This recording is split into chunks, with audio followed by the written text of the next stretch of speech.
அனைவருக்கும் வணக்கங்க. இன்றைக்கி வந்து முக்கியமான ஒரு டாபிக் பற்றி தான் பேச போகிறோங்க. இன்றைக்கி நான் கோயிலுக்கு போயிட்டுருந்தேன். கோயிலுக்கு சாமி கும்பிட போகிறதுக்கு முன்னாடி வண்டி பார்க் பண்ணுற இடத்துல ஒருத்தர் வந்து நாயை போட்டு அடிச்சிட்டு இருந்தார். அந்த நாய்க்கு தெரியுமா அது கோயில் அப்படின்னு? எனக்கு அந்த நாயை அடிக்கும்போது ரொம்ப கஷ்டமாக இருந்துச்சு.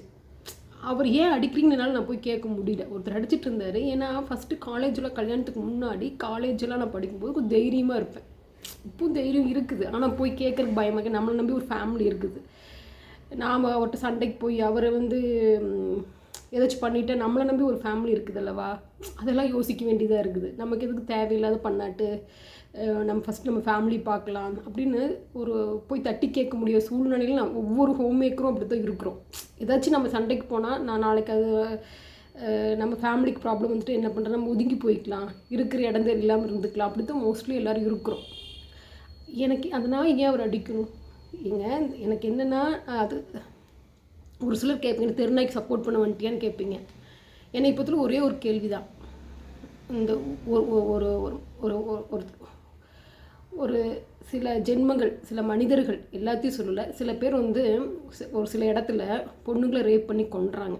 சில மிருகங்கள் வாழ்கிறாங்க மனித ரூபத்தில். அதுக்குன்னு எல்லா மனிதர்களும் கெட்டவங்களா?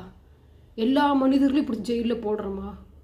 அதே மாதிரி தான் ஒரு சில நாய் தவறு செஞ்சால் இருக்கிற எல்லா நாயையும் நம்ம பிடிச்சி அடிக்கலாமா?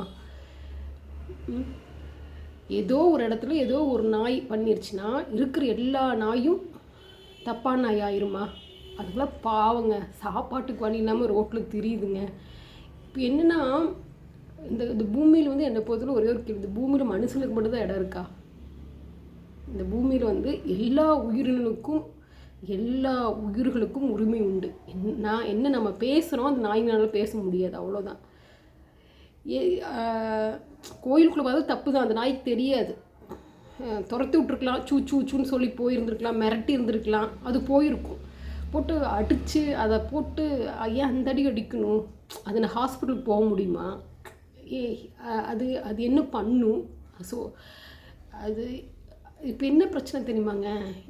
நம்ம இந்த கவர்மெண்ட்டில் வந்து முடிஞ்சாலும் இந்த வீடியோ நீங்கள் வந்து ஷேர் பண்ணுங்கள். ஒரு பொதுநலனா என் மனசில் பட்டது, அட்லீஸ்ட் இது யாரோ ஒரு காதுக்கு போய் ஏதோ ஒரு ஸ்டெப்ஸ் எடுக்க மாட்டாங்களா கவர்மெண்ட்லேயும் எனக்கு தோணுது. இன்றைக்கி சாமிகிட்ட வந்து அதான் எனக்கு பார்க்கும்போது அந்த நாய்களெல்லாம் பார்க்கும்போது கண்ணீரே வந்து என்ன அப்படின்னா, நான் என்ன சொல்ல வரேன் அப்படின்னா, இது நடக்குமா பாசிபிளாக எனக்கு தெரியல, நான் முயற்சி கூட நடக்கும். என்னன்னா, இந்த கவர்மெண்ட்டில் அங்கங்கே சில கோடிக்கணக்கில் அங்கங்கே சிலை செஞ்சு வைக்கிறதெல்லாம் வேஸ்ட்டுங்க. அதுக்கு பதிலாக என்ன பண்ணலான்னா, ஒரு குரூப் கவர்மெண்ட்லேயே வந்து ஒரு வேலை கொடுக்கலாம்.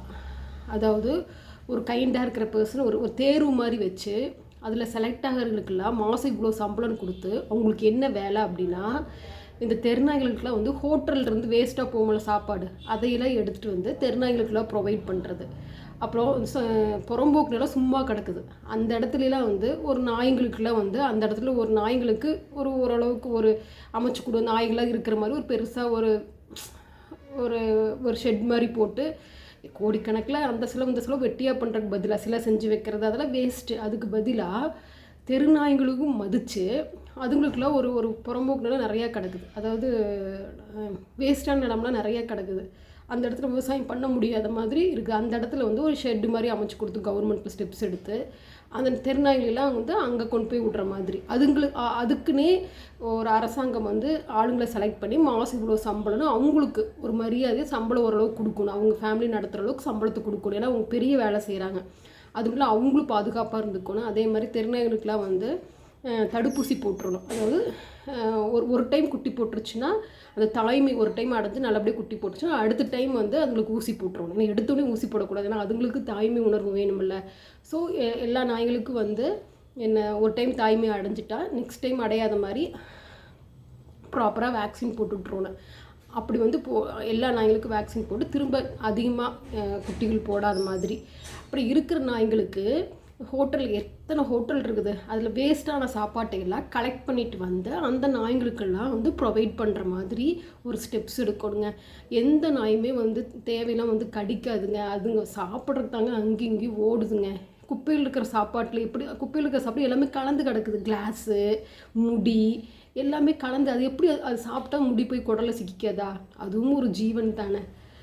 ஸோ இதுக்கு கவர்மெண்ட் ஒரு ஸ்டெப்ஸ் எடுக்கலாம். எனக்கு தெளிவாக நான் சொன்னேன்னான்னு தெரியல. இதை நீங்கள் பார்க்குறீங்க எப்படி எடுத்துக்குவீங்க அப்படின்னு எனக்கு தெரியல. முடிஞ்சளவு இந்த வீடியோ ஷேர் பண்ணுங்கள். அனைவரும் வாழ்க, வாழ்க வளமுடன், வாழ்க வையகம், எல்லாம் நன்மைக்கே. நன்றி, வணக்கம்.